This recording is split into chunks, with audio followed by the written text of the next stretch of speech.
Mengapa syariat diajarkan kepada semua, tapi makrifat hanya menyentuh hati-hati tertentu, diam-diam, sunyi, dan tersembunyi? Mungkin jawabannya bukan karena ilmu ini sulit, tapi karena tidak semua hati siap. Karena makrifat bukan untuk didengar, tapi untuk dirasakan. Dan tidak semua yang mencari benar-benar dipanggil. Inilah warisan paling rahasia Rasulullah, yang tidak disampaikan lewat kata, tapi diturunkan lewat cinta kepada jiwa yang telah hancur dan pasrah. Sunyi di balik sabda. Pernahkah kau bertanya, mengapa Rasulullah tidak mengajarkan makrifat secara terbuka sebagaimana beliau menyampaikan syariat? Mengapa tidak ada khutbah panjang yang menjelaskan detail rasa fana atau rincian tentang perjalanan ruh ke hadirat Allah? Apakah ilmu setinggi itu disembunyikan? Ataukah ada rahasia yang hanya bisa terbuka jika hati sudah siap? Ketahuilah, Rasul bukan menyembunyikan, tapi menahan mutiara dari tangan-tangan yang belum tahu nilainya. Makrifat bukanlah pengetahuan yang bisa dicurahkan kepada semua manusia seperti air ke dalam gelas. Ia lebih seperti cahaya yang harus ditangkap oleh mata batin. Bila hati masih tertutup oleh dunia, maka meskipun dia mendengar kalimat-kalimat tertinggi, ia akan menganggapnya dongeng belaka. Maka Nabi pun menahan, bukan karena pelit, tapi karena sayang. Karena bila mutiara disodorkan kepada yang belum siap, maka bukan hanya akan ditolak, tapi akan dihina. Para sahabat Nabi pun tidak semuanya menerima ilmu makrifat secara langsung. Hanya beberapa ruh terpilih yang diberi jalan ke dalam rasa terdalam, seperti Abu Bakar, Ali, Salman Al-Farisi, dan Bilal. Mereka tidak belajar makrifat lewat kata-kata, tapi lewat kejadian demi kejadian yang menggetarkan jiwa. Lewat tangisan dalam sujud, lewat diam di padang pasir, lewat cinta yang meleburkan diri di hadapan kekasih sejati. Makrifat bukan diajarkan, tapi diturunkan dalam sunyi.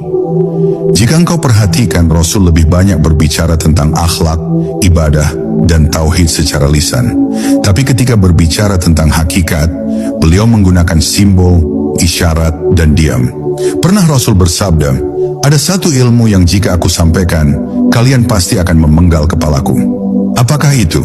Itu adalah ilmu rasa yang menembus tirai-tirai akal. Ilmu yang hanya bisa dimengerti oleh hati yang telah fana, yang tidak lagi memiliki kepentingan apapun selain Allah. Makrifat bukan sekadar ilmu tinggi, ia adalah perjalanan ke dalam. Dan tidak semua orang siap masuk ke dalam dirinya sendiri. Karena untuk masuk, seseorang harus berani kehilangan nama, kehormatan, bahkan pikirannya. Maka jika ada yang ingin tahu tentang makrifat, tapi masih terikat oleh kebanggaan terhadap ilmu, maka yang ia cari bukan makrifat, tapi sekadar kebanggaan baru. Disitulah kenapa Nabi memilih diam, daripada memberi sesuatu yang akan disalahpahami dan malah menyesatkan. Ilmu ini bukan untuk semua telinga, karena telinga hanya mendengar suara, tapi makrifat berbicara dalam getar. Dan getar itu hanya bisa dirasa oleh hati yang telah dikosongkan dari dunia. Maka tak perlu heran jika Nabi memeluk beberapa sahabatnya lama dalam diam, atau menatap mereka dengan pandangan yang dalam dan hening. Disitulah ilmu diturunkan, dalam hening, dalam rasa, bukan lewat ceramah panjang, tapi lewat detakan ruh yang bersatu. Sampai hari ini ilmu itu masih berjalan, tapi bukan lewat seminar atau buku-buku tebal. Ia berjalan lewat para kekasih yang menyembunyikan diri di balik kerendahan. Mereka tidak mengaku tahu, tapi rasa mereka telah tembus ke hadiratnya. Mereka tak banyak bicara, tapi kehadiran mereka membuat jiwa orang lain gemetar. Itulah warisan Nabi yang paling dalam. Bukan hanya syariat yang lahir, tapi makrifat yang batin.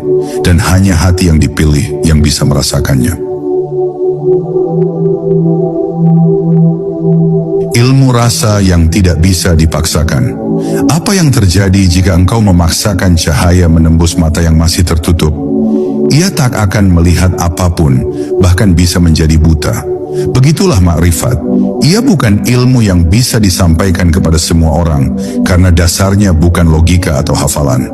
Ia tumbuh dalam keheningan, di tanah hati yang telah digemburkan oleh ujian, dan ditaburi benih kepasrahan. Ketika Rasulullah menyampaikan syariat, semua bisa mengikutinya. Tapi ketika beliau menyentuh hakikat, hanya hati-hati tertentu yang mampu menangis tanpa suara. Pernahkah engkau merenung, mengapa sebagian besar manusia lebih tertarik pada dalil daripada diam? Karena dalil bisa diperdebatkan, bisa dipelajari, dan memberi rasa kuasai. Tapi diam hanya bisa dihadapi oleh mereka yang berani menelanjangi ego. Makrifat hidup dalam sunyi yang tak bisa dipelajari oleh siapapun yang masih ingin dipuji.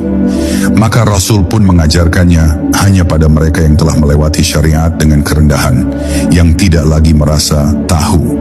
Banyak orang bertanya, kalau memang makrifat itu penting, mengapa tidak ditulis dalam Al-Quran secara eksplisit? Pertanyaan itu lahir dari akal yang terbiasa ingin mengendalikan segalanya. Padahal makrifat bukan benda yang bisa dikemas dalam kalimat. Al-Quran adalah samudera. Bagi mereka yang hanya berenang di permukaan, mereka hanya menemukan hukum.